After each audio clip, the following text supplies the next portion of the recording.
And in that moment, God speaks to me, 17 years old. Maybe you don't know that I love you because you haven't given yourself a chance to love me back. I'll never forget it till the day I die. And then in that moment, I'll never forget the pain that I felt. 17 years old. That was the most honest I'd ever been with myself, though. I was inside of Waffle House, which you gotta go. I'll never forget sitting in that chair and no one preached to me, no one said anything, but this man his life was falling apart. His life was leaving him, taking his kids. He said, I love my wife, but she just doesn't feel the same about me. There's no growth in a relationship if the love isn't mutual. Now, you and I can't progress in our friendship if we don't keep hanging out, if we don't keep going deeper. If I don't spend time with you, you don't spend time with me. If I don't do things that you like, if you don't do things that I like, we'll never become friends. And for a split second, the Lord, I felt like it was challenging me in that moment. Maybe I don't know that God loves me because I've never given myself a chance to love him back. And one of the reasons why I was bitter was because I grew up. There was a church in my hometown where the pastor at the time had stolen $1 million from the church and cheated on his wife and ran. But you claim to love God? And then there were people in my community and in my school. Not everyone in my school. I need to clarify, like, I had a great upbringing, I had phenomenal teachers, but there were some people in my school that would tell me how to live my life, and I would see them outside of school doing the total opposite of what they told me to do. I went to a private Christian school. So you love God? And then when I was in the 8th grade, my grandfather got pancreatic cancer and he died. And who did the people say that I am? Jesus says, well, you're the guy that killed my grandfather. That was my response. So just had depression and anxiety for years. And in that moment, God speaks to me, 17 years old. Maybe you don't know that I love you because you haven't given yourself a chance to love me back. And then in that moment, it was like all of time stopped. And all this head knowledge I had from going to a Christian school, the 18 inches between my head and my heart finally connected. And I realized maybe true love isn't a feeling, maybe it's a person. And maybe I can know what that's like if I grow in a relationship. And it's all God is. He desires relationship with human beings. That was the cross. Hebrews chapter 12, verses 1 through 3.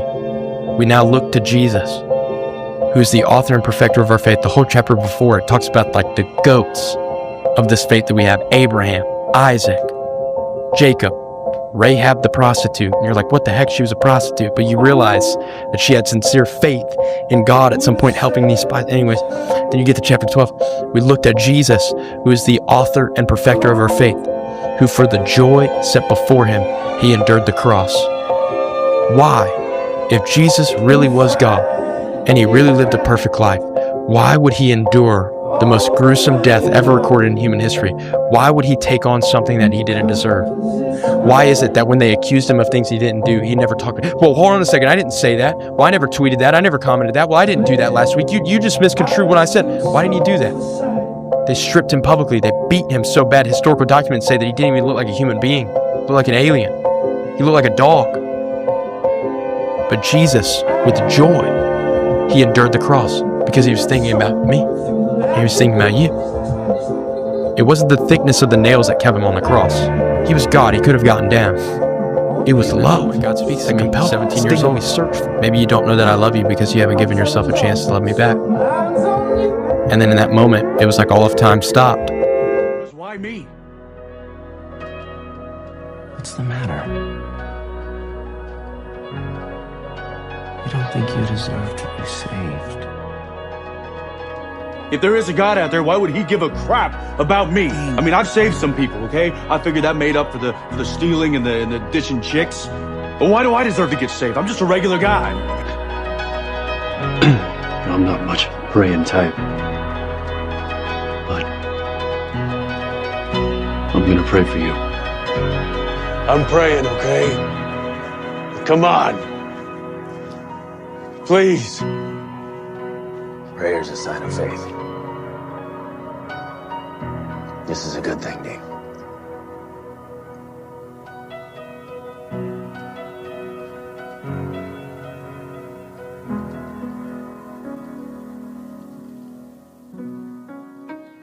YouTube channel 4IAM, because 4IAM, that's 4EYEAM.